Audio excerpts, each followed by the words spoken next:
Bona tarda a tothom. Bona tarda a tothom i gràcies per ser aquí. Desitgem que hagin tingut una bona Pasqua, amb molta sort i molta salut per tots vostès i les persones que, en fi, els seus estimats. Avui comencem un nou cicle de xerrades. Ara tindrem 3 primeres xerrades dedicades a una qüestió de la qual parlarem ara, que pensem que és força interessant, i després a partir del 13 de maig tindrem altre seguit de xerrades dedicades a una qüestió que malauradament i tristament a partir de la guerra d'Ucraïna senzillament s'ha posat de manifest, que és el tema de l'energia. És a dir, tots ens hem trobat que a partir de la invasió d'Ucraïna per Rússia, evidentment tots els països europeus que depenien molt del gas i del petroli rus han tingut que fer mans i panys per poder tirar endavant això. Molt bé.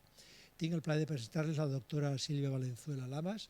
Ella és investigadora de l'Institut d'Humanitats del CSIC a Catalunya, l'Institució Ametlla i Fontanals.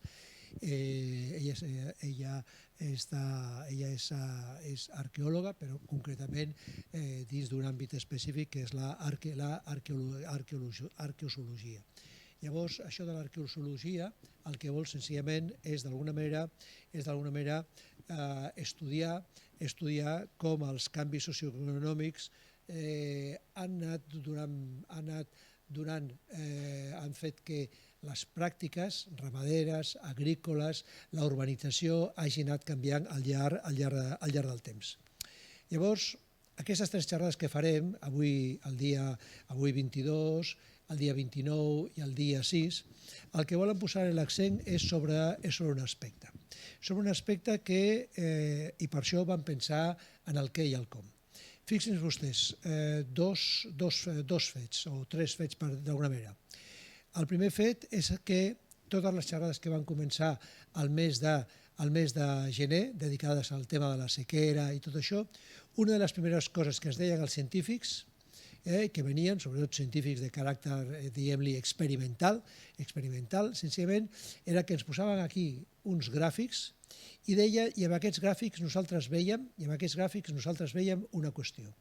Veien que a partir dels anys, sobretot a partir del que és el segle XX, i sobretot a partir del que és 1950, després de la Segona Guerra Mundial, tant el creixement demogràfic com l'escalfament global havia crescut d'una manera absolutament brutal.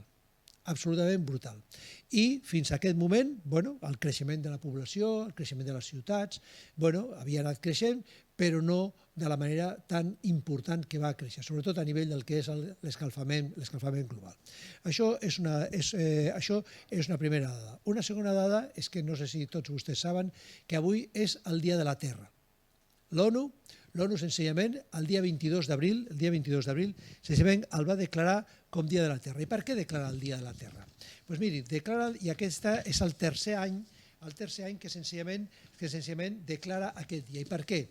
Perquè senzillament l'ONU, evidentment, està preocupada per tot aquest escalfament global que hi ha, per aquests canvis demogràfics, globals, etc., que estem veient, i senzillament veu que aquests canvis estan afectant cada vegada més i cada vegada d'una manera més important el que és la vida de milions i milions de persones. Llavors, declara la ONU el Dia de la Mare Terra, senzillament dins del que ella va anomenar, que és la dècada dels anys 20 d'aquest segle nostre, el decenni de la restauració dels ecosistemes. Clar, quan tu parles i escoltes el decenni de la restauració dels ecosistemes, vol dir que, evidentment, hi havia uns ecosistemes i aquests sistemes s'han transformat i s'han alterat d'una manera molt important. I, per tant, ens trobem que l'ONU ha de declarar especialment un dia de la Mare Terra per tal de dir, escolti'm, que què estem fent amb la Terra, què estem fent en el nostre medi natural. I clar, crida molt l'atenció. Per tant, ens plantegem què hem fet nosaltres perquè arribi una organització com l'ONU i digui no, el decenni de la restauració dedicada dels ecosistemes. I agafem un dia en concret, 22 d'abril, per tal de prendre consciència del que la Mare Terra és la que a nosaltres ens alimenta, ens subministra, tot plegat. I a la vegada nosaltres tenim un tercer fet, que és tot allò que senzillament fa referència a aquest concepte que tots escoltem moltes vegades, que és la sostenibilitat, el desenvolupament sostenible. Llavors, clar, nosaltres ens trobem que des del 1987, que es va crear una comissió, que és la Comissió Brundtland a les Nacions Unides, ja es va plantejar senzillament aquest assumpte. Aquest assumpte de que, senzillament, s'havia de combinar el desenvolupament econòmic, social i cultural amb el que era la sostenibilitat de la sostenibilitat. Molt bé. Llavors, i per tant, concretament, aquesta declaració del 1987 va dir que s'han de satisfer les necessitats del present sense comprometre a les futures generacions per tal que aquestes puguin satisfer les seves necessitats. Per tant, nosaltres ens trobem que ja des del 1987 comença a circular per tot el nostre món un concepte que és el concepte de sostenibilitat. Després resulta que es fa la cimera de Rio de Janeiro de l'any 92 sobre el tema de sostenibilitat i després resulta que dins del Tractat de Maastricht de l'any 93, en l'article 191 d'aquest tractat de la Unió Europea incorpora ja aquest concepte de sostenibilitat. Per tant, fixin-se vostès, d'una banda, aquestes gràfiques que nosaltres tenim d'escalfament global, tot això a partir dels anys 50. D'una altra banda, nosaltres ens trobem amb aquesta situació del que és la mare terra, el dia de la mare terra. I d'una altra banda, dins del que és la dècada, el decenni de la restauració dels ecosistemes, cosa qual que crida molt l'atenció. I d'una altra banda, tot això de la sostenibilitat. Per tant, nosaltres vam plantejar que nosaltres també, a més de conèixer què està passant amb aquestes conferències que hem fet al llarg del primer trimestre, també havíem d'intentar mirar una mica enrere per saber d'on venim, què ha passat amb els ecosistemes i sobretot aprendre com avui veurem. La doctora Valenzuela, ella que és una gran especialista en tot això que ens parlarà, tot això va mereixer d'obtenir un ajut molt important de la Unió Europea, un ajut Starting Grant, i per tant això vol dir que ella està dins del que és el grup d'excel·lència del que és la ciència espanyola. Doncs bé, ella va aconseguir aquest projecte europeu bàsicament perquè va plantejar algunes qüestions que ella avui ens ensenyarà, com per exemple, i jo ja segur que ens parlarà d'això, com per exemple les vaques, el fèmur de les vaques senzillament, jo sempre dic això, el fèmur de les vaques neolítiques eren una cosa així de petitona, mentre les nostres vaques, el seu fèmur, és una cosa així. Què és el que ha passat perquè les vaques neolítiques tinguessin un fèmur així? I del ferro, de l'era del ferro, tot aquell moment. Llavors, i avui tinguem uns fèmurs d'aquesta grandària. Doncs aquí hi ha hagut uns canvis a nivell econòmic, a nivell natural, a nivell polític, molt importants, fins al punt que aquests canvis fan que a hores d'ara, perquè les nostres vaques tinguin aquests fèmurs així de grans, una part important d'Amèrica del Sud s'estigui desforestant, per exemple. I molts dels boscos d'Amèrica del Sud s'estiguin senzillament tallant. Doncs bé, tot això, aquesta mirada al passat, però per comprendre què està passant en el present, senzillament van demanar a aquests tres investigadors, la doctora Valenzuela, la doctora Zurro, que vindrà la propera setmana, que ja treballa sobretot a nivell del que són les costes i sobretot a Atacama, al desert d'Atacama, i després el doctor Juanjo Ibáñez, que ens parlarà del tema d'excavacions a Jordània i la seva extrapolació als nostres dies a nivell del que és la urbanització i tot això. Per tant, hem considerat que nosaltres, dins de tot aquest cicle de xerrades, també havíem de fer aquesta mirada enrere per aprendre què està passant a hores d'ara. Per tant, Sílvia, doctora Valenzuela, moltes gràcies i de ben segur que aquesta conferència per tots nosaltres serà tot un descobriment, perquè sobretot, tal com diu en fi, aquest breu resum que apareix en la web i això, i en el resum que tenen vostès, tots plegats descobrirem coses molt noves respecte al que és el món de l'arqueologia. Per tant, gràcies. Bueno, moltíssimes gràcies, Lluís, i moltíssimes gràcies a tots vostès per ser aquí aquesta tarda de pluja que té doble mèrit, va venir aquí un dilluns a la tarda. Bueno, veureu que el PowerPoint está en castellà, tal vez lo haré en castellano para facilitar la comprensión de todo el mundo.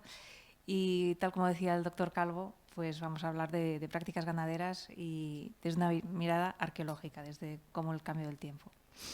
Y seguramente la primera vez que ustedes les plantearon arqueología y ganadería, dijeron, ¿y cómo se puede saber cosas de ganadería a través de la arqueología? Bueno, sí, es verdad, tal vez se puede saber dónde se domesticaron los primeros animales, cuándo se hizo, cómo se hizo, tal vez los motivos, el porqué. Y eso es lo que hacemos a partir de la arqueología. Estudiamos los huesos animales de los yacimientos arqueológicos, por lo tanto es cronología en donde hay humanos, y a partir de ahí pues vamos descubriendo no solo dónde se domesticaron los animales o cuándo o por qué, sino muchos más cambios que se van produciendo a lo largo de los siglos. Y obviamente la pregunta clave es cómo podemos utilizar todo este conocimiento que vamos generando para resolver los retos que tenemos ahora en el presente. Bueno, esto, pues, en fin, es una diapositiva casi necesaria cuando voy a público escolar, porque claro, todo el mundo tiene una imagen de la arqueología pues muy ligada a lo que sale pues, en televisión, ¿no? O incluso Parque Jurásico, que siempre hay que explicar que no hacemos dinosaurios porque lo que estudiamos nosotros son poblaciones humanas, por tanto, pues no estudiamos dinosaurios. Lo que hacemos es muchísimo más apasionante, que esta sí que es un poco más nuestra realidad, tanto en campo, cuando vamos descubriendo en los yacimientos arqueológicos, o en el laboratorio, donde hay un gran trabajo de identificación, clasificación. Son muchas horas en las que vamos analizando estos restos que se van recuperando de los yacimientos para saber pues, qué especies, la edad, etcétera.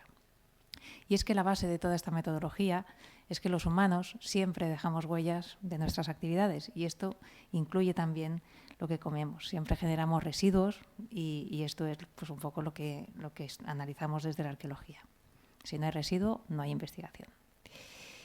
¿Cómo podemos conocer la ganadería? Pues a través de esta imagen, ¿no? Que es un puñado de huesos, que es generalmente lo que nos llega al laboratorio, lo que recuperamos de los yacimientos.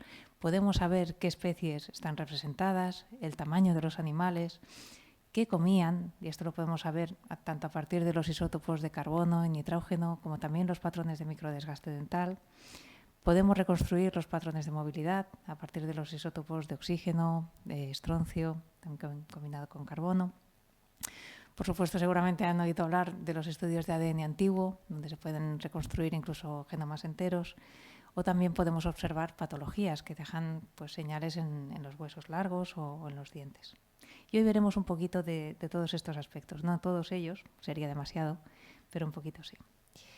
Otra cosa que me gustaría introducir es el papel de diferentes factores que afectan a la ganadería. Ya veremos que no solamente la ecología, que es tradicionalmente lo que más se ha considerado, sino también lo que decía un poquito el doctor Calvo, ¿no? el grado de integración político-económica, otros factores como las prácticas culturales o religiosas también afectan a nuestro registro arqueológico. Y bueno, volviendo un poquito ahí a la clase de, bueno, pues seguramente de eso, de BUP, o en fin, un poco de recuerdo de qué horquilla cronológica estamos analizando. A mí me gusta observar los cambios en diacronía. Yo soy especialista en la edad del hierro, pero lo que me gusta es pues, hacer un poquito de diacronía, de ver qué pasa antes, qué pasa después. Y en esta horquilla cronológica de entre el bronce final, más o menos a unos 1200 años antes de Cristo, hasta el 750 después de Cristo, lo que llamamos antigüedad tardía, ahí hay unos cambios muy profundos, tanto en los patrones de asentamiento como en las sociedades humanas. Y estos son cambios que afectan al modelo social y económico, muy grandes. En el bronce final, pues si han visitado algún yacimiento, pues tenemos cabañas semicirculares, hechas con materiales perecederos, barro, materia vegetal, un poco pues una tradición que viene desde el Neolítico. Generalmente las encontramos en los valles, sin fortificación, aquí en el noreste. Obviamente en otras zonas de la península la situación es diferente, pero hoy me voy a centrar mucho en el noreste, en lo que es hoy Cataluña. Durante la Edad del Hierro, a partir del 750 a.C., ese patrón cambia. Empezamos a encontrar yacimientos en altura, fortificados, con edificios en piedra, rectangulares.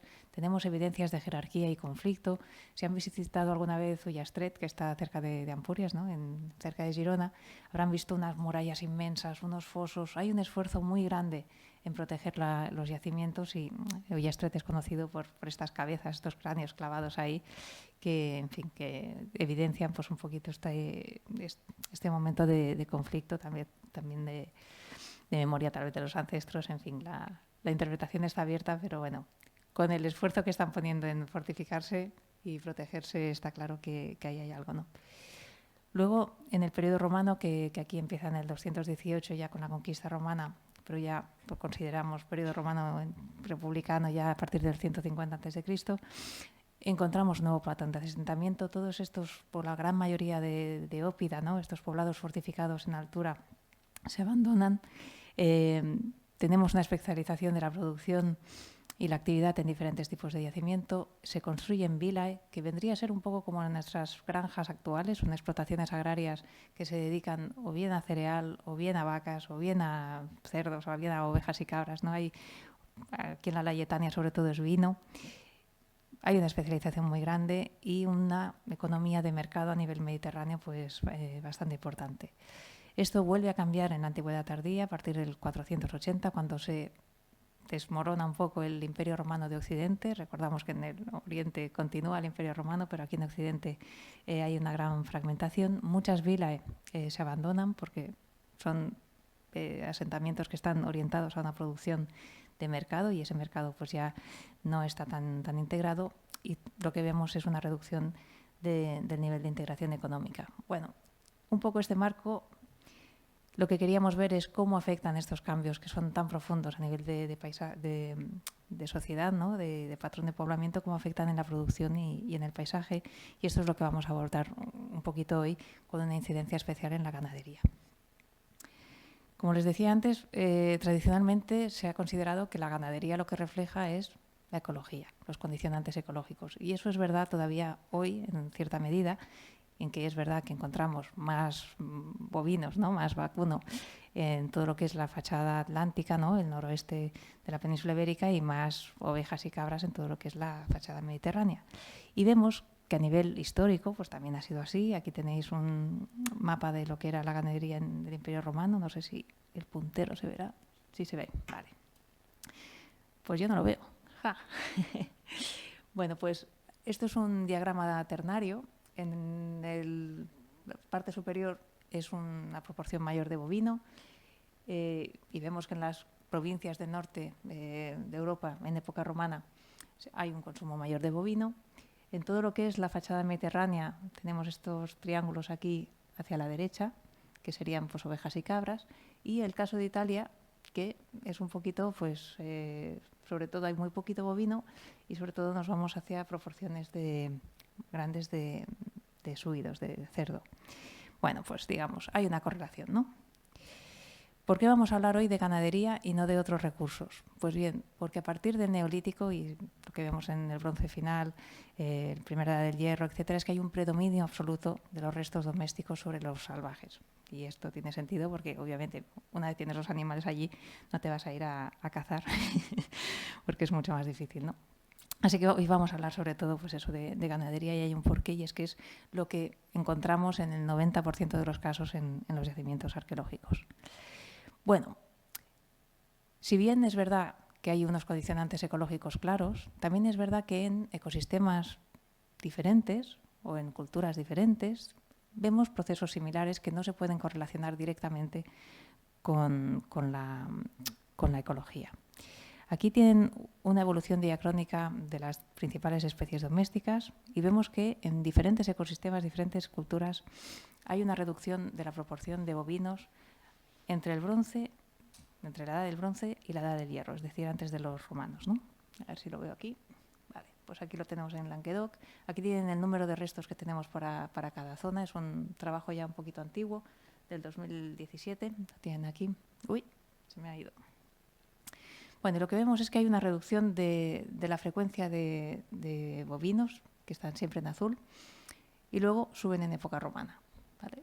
Y lo predominante es ovejas y cabras. Aquí tienen estas líneas de aquí, son 2 veces la desviación estándar para que vean que son medidas fiables, mientras que, por ejemplo, aquí en Túnez, que tenemos muchísimos menos restos, las medidas son menos fiables. Pero digamos que tenemos una evolución similar en zonas bueno, pues que son bastante diferentes si comparamos Inglaterra y Túnez, pues ecológicamente son muy diferentes. Y en el norte-centro de Italia, esta tendencia la vemos que nos aparece antes, pero ya en época etrusca tenemos un aumento de bovinos y sobre todo después tenemos un aumento muy significativo en época romana de este consumo del cerdo.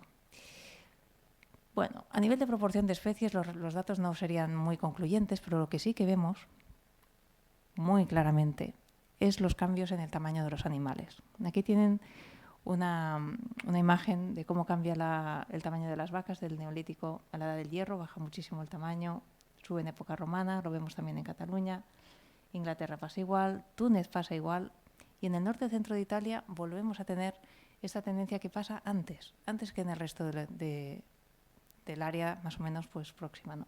Si fuera un cambio climático, es decir, que si fuera una cosa ligada a una variación climática, todos los sitios tendrían que tener la misma tendencia en el mismo momento. Pero en el caso de Italia, esto pasa antes porque lo que están pasando aquí es el desarrollo de la cultura etrusca. Con los terramares, una cultura que se desarrolla en el bronce, muy similar a lo que tenemos nosotros en la Edad del Hierro, tenemos un sistema territorial, pequeño, fortificaciones. Los etruscos hacen algo diferente que les permite aumentar el tamaño de esos animales, mientras que en el resto de Europa todavía estamos disminuyendo el tamaño, ¿no? Ahí tenemos un challenge, que es lo que pasa, ¿no? Y en época romana, pues, tenemos un mayor tamaño. La diferencia es tal que es tan aparente. Bueno, hoy no he traído los huesos aquí en persona, pero les puedo asegurar que esto no es Photoshop. Los huesos realmente cambian muchísimo de tamaño. Aquí tienen, como decía antes el doctor Calvo, estos son metatarsos de vacuno, de bovino, de vaca. Es un hueso que está aquí en la pierna posterior. Estos son los de la Edad del Hierro, son los más pequeñitos que tenemos.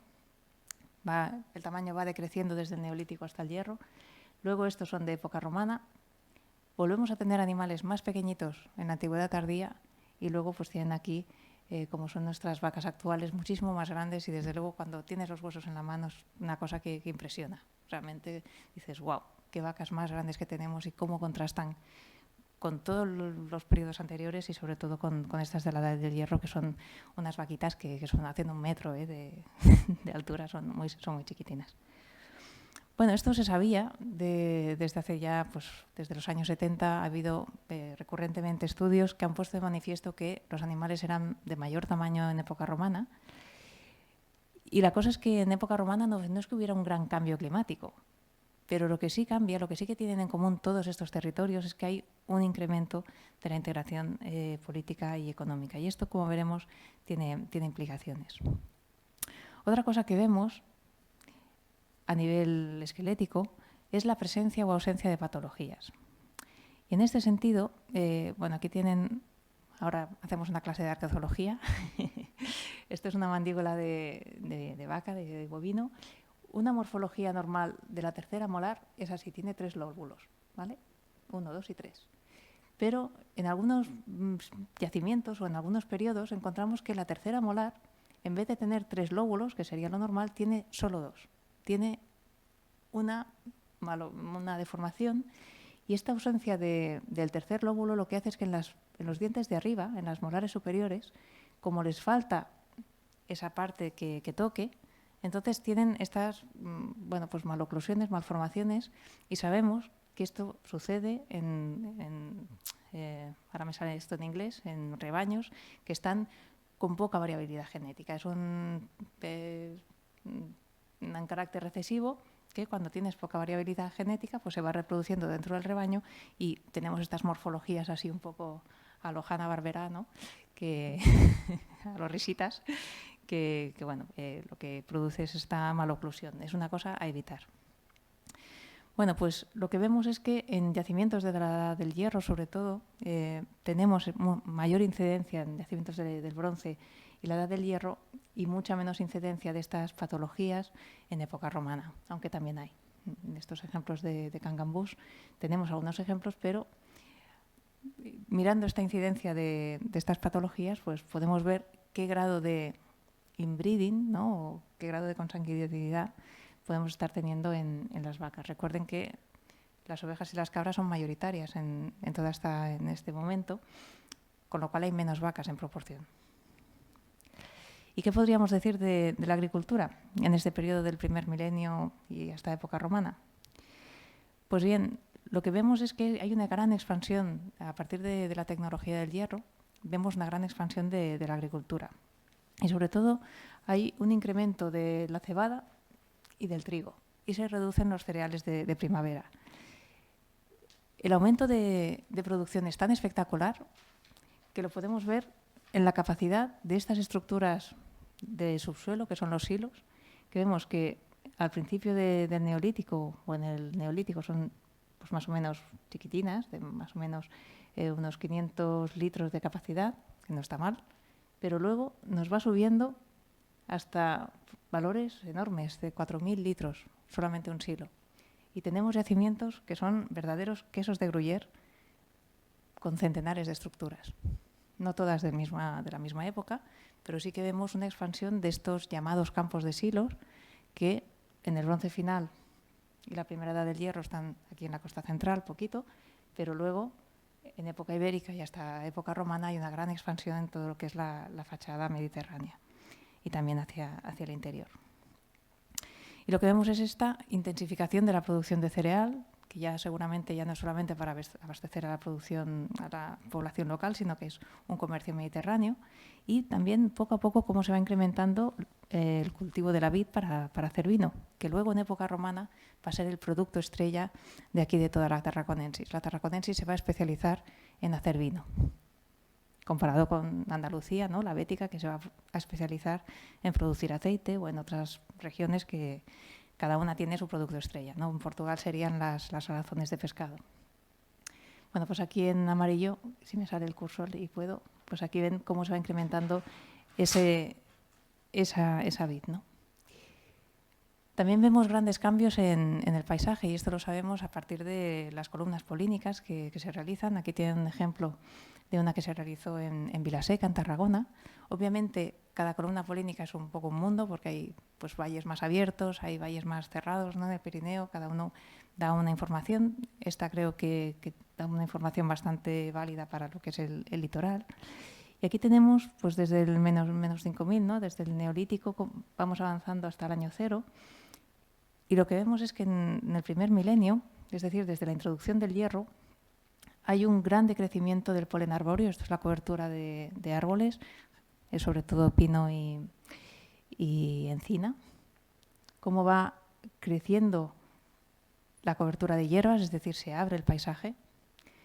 Los cultivos aquí, pues poquito, después ya, claro, cuando lo comparamos con periodos históricos, pues mucho más, ¿no?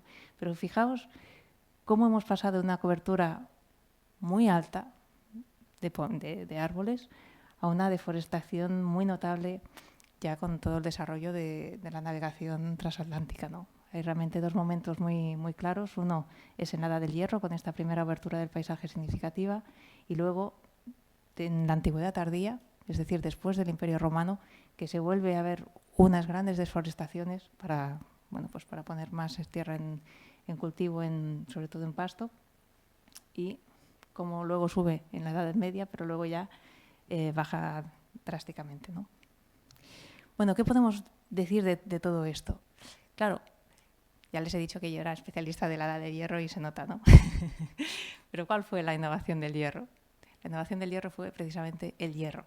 Tener la tecnología del hierro supuso poder poner en agricultura tierras que antes no se podían poner. Imagínense, pues abrir el terreno con un palo cavador, ¿no? En el Neolítico, la diferencia que hace poder tener un arado que puedas pues, roturar la tierra y abrir y poner en nuevos campos, ¿no? Obviamente esto se notó en la reducción de bosques. También vemos que hay un gran incremento demográfico, tanto de población humana como seguramente también de animales. Y esto lo que nos llevó fue a una mayor competición por los recursos.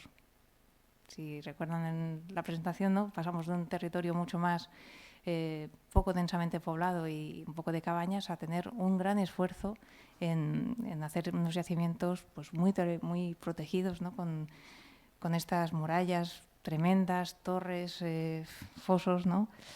Y seguramente lo que tenemos también es una movilidad restringida de los rebaños que nos lleva a ese inbreeding, ¿no? A esa poca variabilidad genética y ese foco en las especies más resilientes. Son la cebada, que se puede poner, el trigo necesita suelos más profundos para poder crecer, mientras que la cebada puede crecer en suelos mucho más pobres.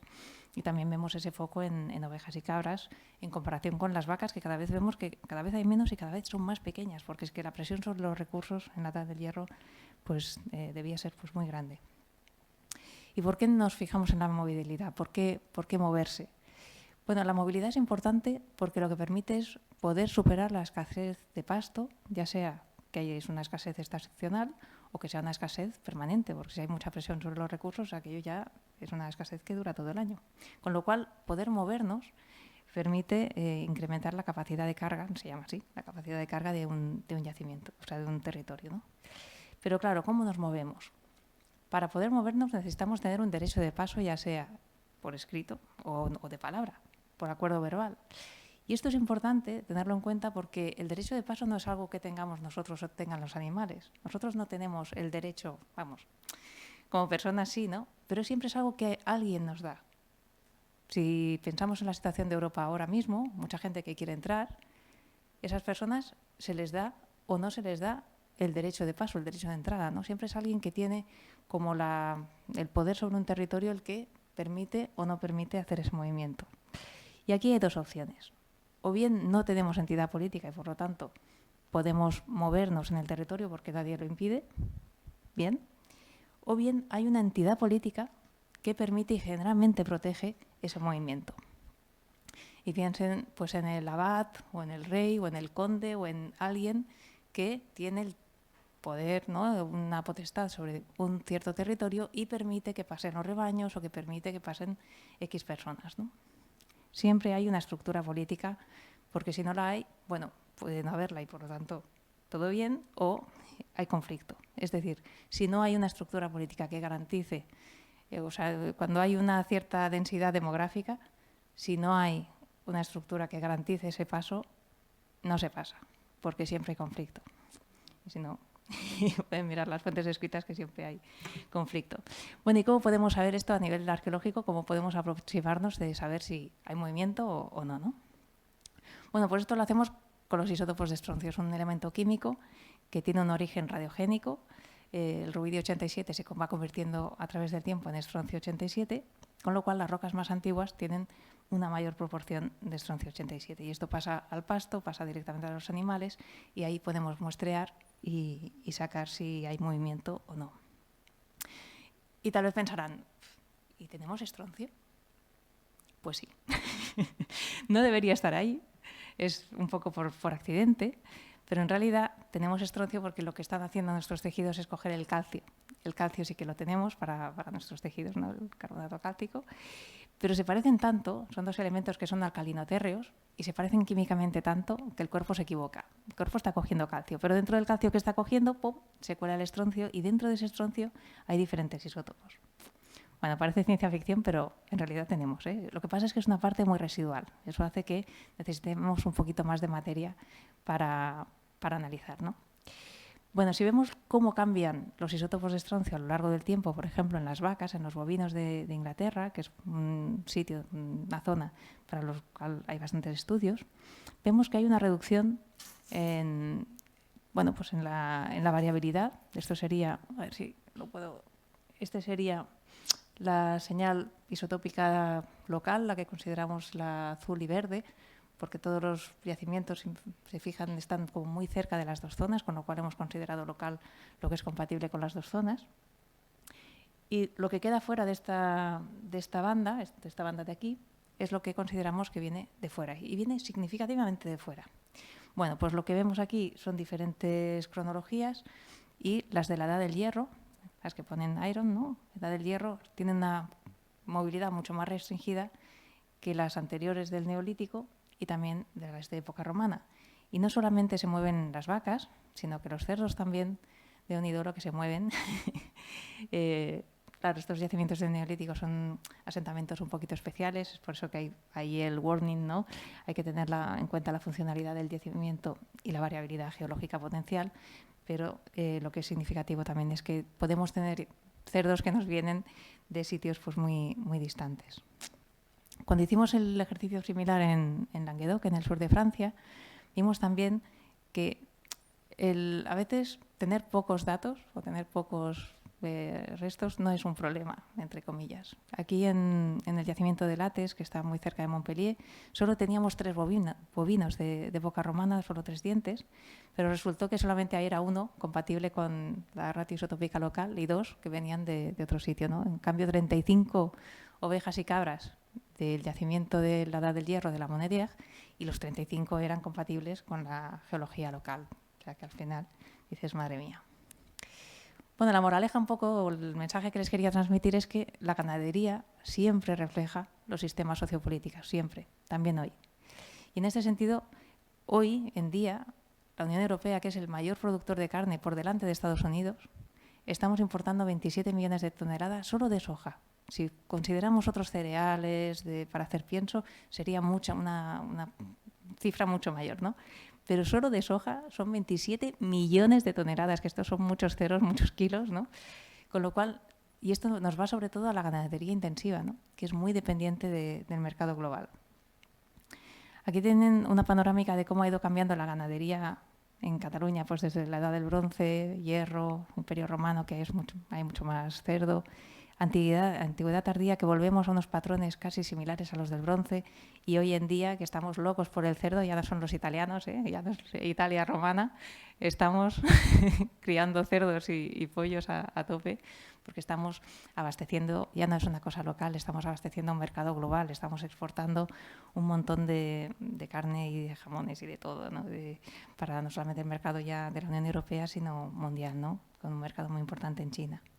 Claro, esto hace que tengamos una densidad de animales, lo tienen aquí, muy grande.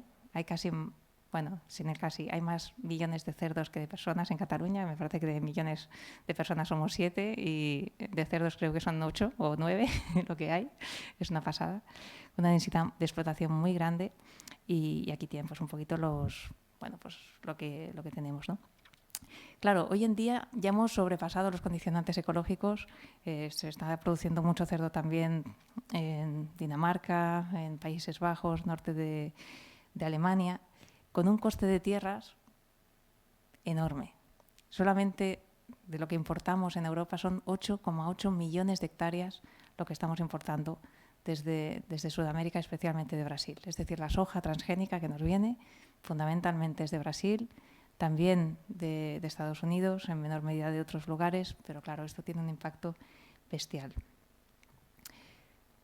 Otra cosa que les quería transmitir es que la arqueología se puede utilizar como fuente empírica de larga duración, porque nosotros lo que tenemos son procesos muy largos, de milenios. Podemos ver lo que funciona y lo que no, los pros y contras de cada sistema. Y en ese sentido, pues es interesante poder integrar la arqueología dentro de equipos multidisciplinares, donde pues tienen que haber especialistas del ámbito de la biología, de la ecología, de la geografía, obviamente profesionales del sector agrícola y ganadero, también del sector político, porque entre todos necesitamos ver qué es lo que funciona y lo que no y las consecuencias de cada decisión, ¿no? Y en este sentido, los datos arqueológicos que tenemos sugieren que un balance es necesario. Hay que balancear un poco entre local y global. Porque si nos pasamos de frenada y nos vamos al kilómetro cero extremo, nos vamos a lo local, kilómetro cero, lo que podemos producir a nivel local, y ahora pensad, pues eso, una zona como podría ser el Pla de Barcelona, o el Vallès, o Cataluña incluso. Si nos vamos a un local con mucha territorialización, nos estamos poniendo una presión tremenda sobre el sistema. Podemos tener problemas de malnutrición, de inbreeding, por la propia geografía que tenemos, ¿no? Que nada más. Podríamos producir muchísimo menos de lo que estamos haciendo ahora. Pero si nos vamos al otro extremo, que es lo que estamos haciendo ahora, y nos vamos a la economía global, tenemos una tremenda dependencia del mercado a larga distancia. Y si por cualquier caso, por geopolítica, por cambio climático, por lo que sea, no nos llega la soja, nuestras vacas, nuestros cerdos, nuestros pollos se nos mueren porque no se pueden mantener metabólicamente con lo que da el territorio. No podemos tener estos números tan bestias, ¿no? Valga la redundancia, de animales aquí, ¿no? En este sentido, pues creemos que tenemos un pasado con mucho futuro, porque para reequilibrar la balanza, pues tenemos unas especies, o sea, unas razas autóctonas que sí que están adaptadas a los pastos que tenemos aquí.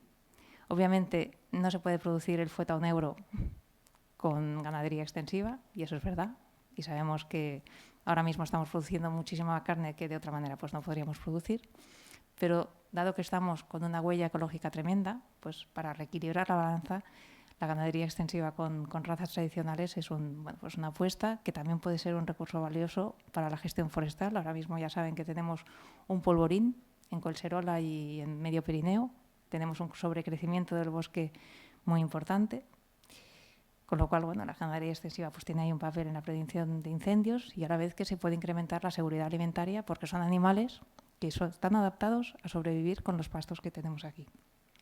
Y nada, muchas gracias por su atención y espero que hayan aprendido algo interesante. Gracias.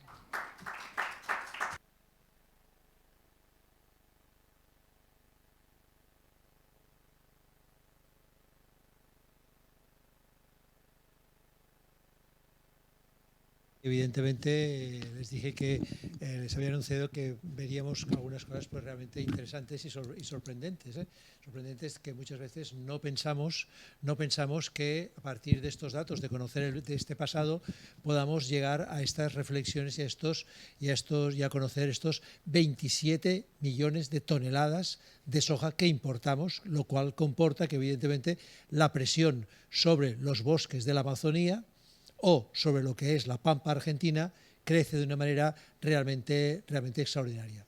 Y claro, esto evidentemente nos lleva a la reflexión global sencillamente de nuestros modos de vida. Y entonces, evidentemente, cuando estamos pensando en qué tipo de ganadería, en qué modo de vida tenemos nosotros en nuestros días, pues realmente pues, es algo que esto, y esperemos que, en fin, y esto es lo primero que querría preguntarte, Silvia, es sencillamente este tipo de investigación con esta serie de datos.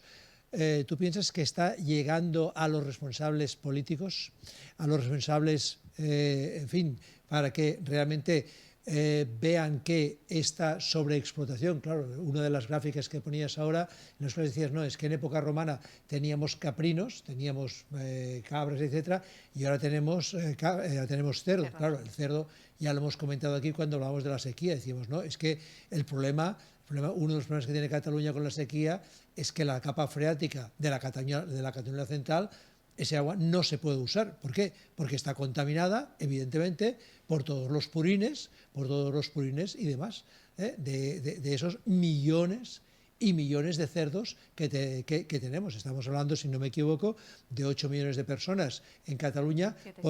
7 millones de personas y 8 millones de cerdos. Y 8 millones de cerdos. Entonces, claro, esto realmente son unos datos que en fin, entonces, ¿tú piensas que en este momento la investigación científica, toda esta serie de datos está teniendo y además datos contrastados, está llegando a los responsables políticos para que sencillamente se planteen, bueno, que posiblemente, no evidentemente de manera inmediata, porque esto ya sabes que los cambios no son inmediatos, pero sí a medio o largo plazo puede haber una serie de cambios en todo esto?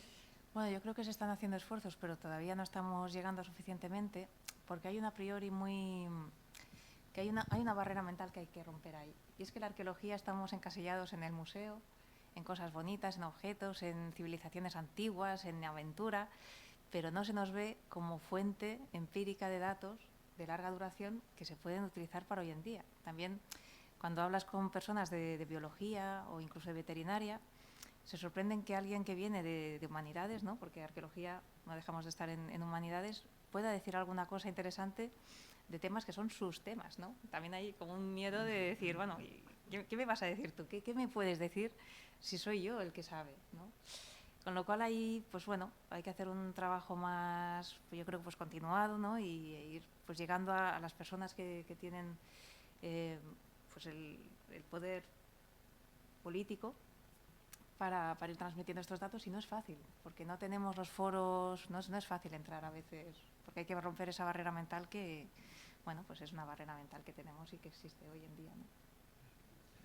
Yo pienso que uno de los datos que realmente se ha puesto de manifiesto aquí es cuando hay esos cambios al principio de la conferencia y el cambio entre lo que es la edad de bronce, esas figuras que hemos visto, estos poblados que estaban todos fortificados y que sencillamente tenían que controlar su territorio, sencillamente a ese gran paso que significa el Imperio Romano, en el que no hay poblados, sino que sencillamente tenemos una estructura superestatal. Pensemos por extrapolación en la Unión Europea.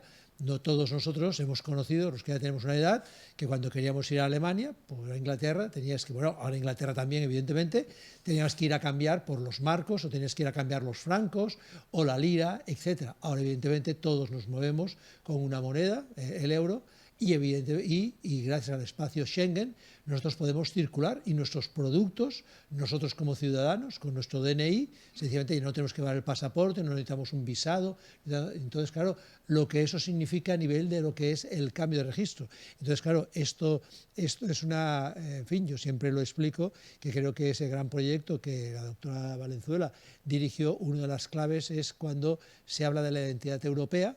Pues claro, la identidad europea se basa en algunas cosas, y algunas cosas es que sencillamente estás hablando de que Europa es un espacio común, pero claro, para que sea un espacio común, los países tienen que aceptar que no tienen que estar cerrados, tienen que estar abiertos, y las mercancías, las personas puedan moverse libremente.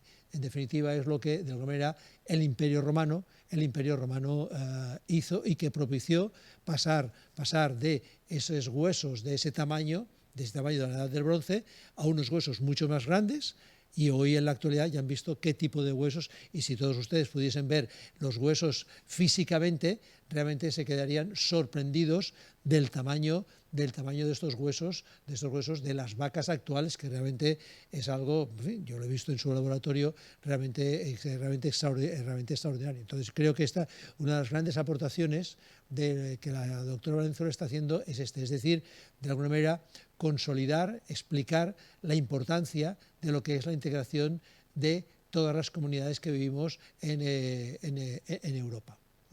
Muy bien. ¿Preguntas, reflexiones? Gracias. Bueno, me ha encantado la charla, he encontrado muy instructiva. Y lo que quería sugerirle a Luis es que después de haber visto lo que he visto en el trimestre anterior, yo creo que una posibilidad sería montar unas jornadas poniendo a todos los que han presentado cosas juntos y que empiecen a tirarse los platos por la cabeza. ¿Por qué? Porque los puntos de vista, puedo decir que algunos de los que han pasado por allí han dado un punto de vista bastante, claro, con salvedades, bastante distinto de lo que nos ha dicho aquí la doctora Valenzuela. Yo quería, a mí me ha encendido muchas lucecitas. La verdad es que una de las cosas que me ha parecido interesante es comparar esta visión, el espacio, el tiempo de visión que da distintas especialidades. Y entonces, claro, me he hecho una pequeña cronología. Por ejemplo, un climatólogo ve 30 años. Un ecólogo ve más o menos unos 50, 60 años. Un historiador puede llegar a ver 1000 años, pero un arqueólogo ve mucho más. Y un político ve 4 años, que es el tiempo que va a estar allí. Simplemente es una cosa que me ha llamado la atención y que me permite formalizar de alguna manera esto. Pero realmente el trabajo lo he encontrado fascinante.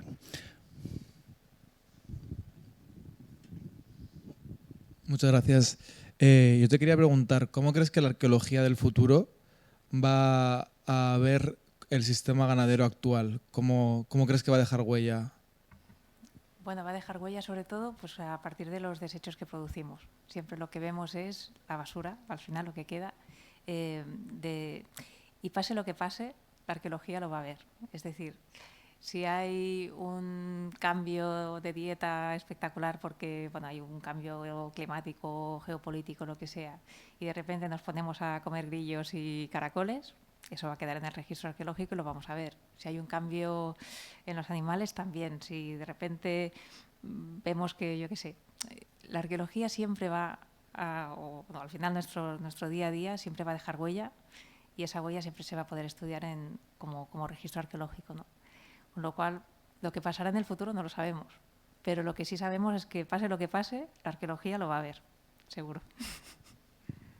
En este sentido, pensemos todos, por ejemplo, en el tema de algunas de las conferencias que hemos hecho aquí, no este año ahora, pero en otros años sí, en lo que es el tema de lo que es los microplásticos, en lo que son los océanos, por ejemplo, o lo que es sencillamente nuestra basura electrónica, es decir, todos nuestros móviles, todos nuestros ordenadores, finalmente, ¿dónde acaban? En estos momentos están acabando sobre todo en algunos países del tercer mundo, sobre todo en lo que es el Golfo de Guinea.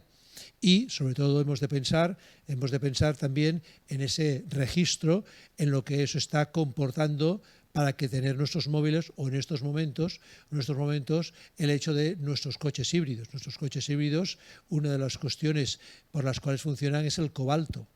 ¿Y el cobalto de dónde viene? Pues viene fundamentalmente del Congo. ¿Y qué está pasando en el Congo?